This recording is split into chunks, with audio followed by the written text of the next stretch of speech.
안녕하세요. 하나님은 작은 가게를 제게 맡기시고 저와 남편에게 하나님의 것을 가르쳐 주고 계세요. 남편과 제가 엄청 바빠지니까 서로를 도우면서 좀 더 최선을 다해 일을 마치고 교대를 해요. 오늘도 남편이 낮에 진짜 심각하게 바빠서 소분을 할 것이 많다고 다시 가게 나온다고 하길래 제가 진짜 최악으로 힘들 때 부탁할게라고 하고 밖까지 나와서 비 맞는데 차문도 안 열어주고 가게로 왔어요. 이렇게 서로를 위하는 가운데 신뢰와 사랑이 싹 트는 것 같아요. 진짜 감사한 것은 바쁘고 힘든데 걱정하거나 염려하거나 제가 미리 계획하거나 불평하는 것이 아니고 하나님의 계획이 무엇인지 하나님과 안테나를 맞추려고 해요. 그런 가운데 제 안에 창세기 3장이 계속 올라오는 거예요. 끊임없이 잘 됐으면 좋겠다의 마음이에요. 그리고 모든 사물에 그리스도로 통일되도록 그리스도를 선포했어요. 어제는 5가지 확신의 놀이였다면 오늘은 그리스도로 통일되도록 선포하는 놀이예요. 오늘은 소분하면서 강단 선고를 묵상하고 싶어서 묵상했어요. 선고는 에베소서 1장 7절에서 12절이에요. 그리스도 예수 안에서 은혜의 풍성함을 따라 예수 안에 있는 은혜의 풍성함이라.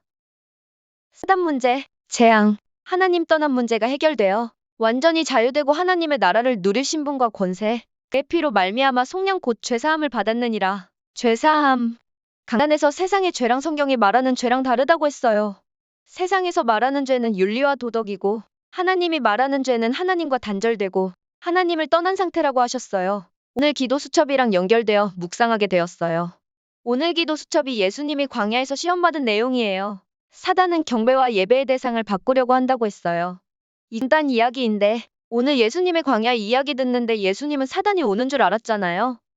사단은 예수님 이기지 못할 것 알면서도 예수님한테 갔잖아요. 이는 완벽한 사단의 패배가 기록되고 자신의 수가 읽혀버린 예수님이 친히 만들어준 작품이구나 싶었어요. 사단은 예수님께 나아가서 얻은 것 없고 하나님의 사람들이 이 말씀을 묵상할 때 성삼위 하나님께 경배하고 예배하는 것을 사모하게 만들었어요. 멍청이. 다시 제 이야기로 돌아와서 예배와 경배의 대상을 바꾸는 것이 죄예요. 성경이 말하는 죄예요. 예배와 경배의 대상을 바꾸는 것이 죄인 것을 보면 하나님은 너무 자기만 바라보라고 하는 것인가라고 할 수 있겠지만 예수님은 포도나무고 저희는 가지이고 예수님을 떠나서는 아무것도 할 수 없어요. 또 하나님의 말씀을 따라 살아야 행복하도록 창조됐어요. 이것은 창조주 맘대로 이렇게 한 거예요. 저 모르게 나중심, 돈중심, 성공중심이 너무나 자연스럽고 저는 하나님과 단절된 것인지도 모르는 게 너무 많아요.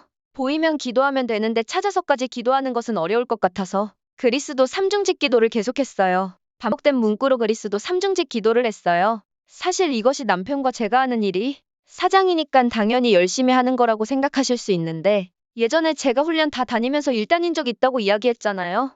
그때 당시를 포럼하면 그때는 20대 초중반 정도 됐을 때예요. 작은 회사였어요. 처음에 급여가 최저시급 정도로 받고 들어갔어요. 조금 안 지나서 제 위에 대리님이 그만두시고 제가 격리 업무를 전부하게 되었어요. 제가 회사에 전반적으로 많은 업무를 하게 되었어요. 격리 업무 말고도 많은 업무를 하게 되었어요. 그때에는 토요일도 신학원 있고 예배도 가야 되고 다락방도 해야 되고 해서 기도하며 사장님께 나의 훈련 스케줄과 1시간 일찍 가야 된다고 말했어요. 당연히 그만두라고 하시면 그만둬야겠다 했어요.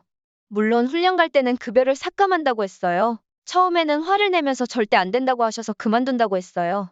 1시간 뒤에 전화 와서 제가 하고 싶은 대로 하라고 하셨어요. 지금 제게 주는 급여로는 제가 하는 업무의 사람을 절대 뽑을 수 없으니 그렇게 결정하신 거예요. 물론 일은 누구보다 최선을 다해서 했어요. 그 직장에서 오래 다녔어요. 4년 정도 다닌 것 같아요. 그때 제 업무가 격리 총괄이니까 급여 내역을 알잖아요.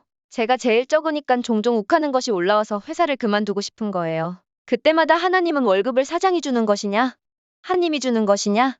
제게 계속 이 질문을 하시는 거예요. 이러니 당연히 하나님이 주신다고 고백했던 기억이 나네요. 그래서 사장님이나 사람들에게 불평 불만 말하지 않고 하나님과의 소통하는 것으로 갈등을 해결하는 것을 배웠어요. 이번 주 임마누엘 일부에서도 이스라엘 노예로 갔는데 이스라엘이 능력이 없어서냐? 하나님이 노예로 가게 했냐? 말씀해 주셨어요. 어제 영업시간 이후에 소분하고 마감하는데 하나님이 제게 일이 바쁘고 늦게까지 남아서 일하는 것이 상황이 그래서 그냥 그런 것 같냐? 하나님이 상황을 허락하시고 주신 것이냐? 이 말씀을 하신 것 같았어요. 하나님은 바쁘게도 하시고 한가하고 경제를 어렵게도 하시면서 오늘 기도 수첩에 나온 하나님이 주신 시험을 주시는 것 같아요. 테스트를 위한 시험. 이번에 바쁘면서 느낀 것은 미리 2시간 전에는 일어나서 기도 수첩을 편안한 마음으로 메시지 듣고 편안한 마음으로 강단 묵상하고 가게를 나와야겠구나 싶었어요. 가게 와서는 무시기도로 모든 것에 그리스도를 선포하는 것을 집중해야겠구나 싶었어요. 사실 한가하고 시간이 많을 때는 가게 와서 메시지도 듣고 미디어도 보고 말씀 묵상도 하고 그랬는데 요새는 앉을 시간도 없이 계속 바쁘니깐 알게 되었어요. 한가하니깐 가게 가서 기도해도 되니깐 생각해서 게으름을 폈다는 것을 알게 되었어요. 그냥 가게에서 혼자 일하니깐 메시지도 자유롭게 듣고 좋다. 이런 수준이었는데 진짜로 한가해서 경제가 어려우면 어려운 곳에 응답이 있고 바쁘면 바쁜 곳에서 응답을 찾고 이런 게 렘넌트 대회 2강에서 나온 모든 것에서 하나님의 의미를 찾는 것인 것 같아요. 아, 맞다. 마지막으로 제가 일하면서 모든 것에 그리스도로 통일되도록 선포하는데 일하는 초반에는 너무너무 싫었어요. 싫은 이유는 뭔가 빨리 내가 해내고 싶어서요. 강하게 하나님의 지혜와 총명을 거부하는 저를 보았어요. 경배의 대상이 나였어요. 사죄의 확신놀이 했어요. 요한일서 1장 9절을 선포했어요. 내가 만일 죄를 자백하면 그는 미쁘시고 의로우사 나의 죄를 사해 주시고 모든 불의에서 깨끗하게 하실 것이요. 기도를 하니깐 제 마음 상태가 하나님을 향하는 상태가 되고 싶어서 강단성구 묵상을 시작하게 된 거예요. 여러분도 모든 것에서 하나님의 의미를 찾고 누리는 그리스도 증인 되길 그리스도 이름으로 기도합니다. 빠잉!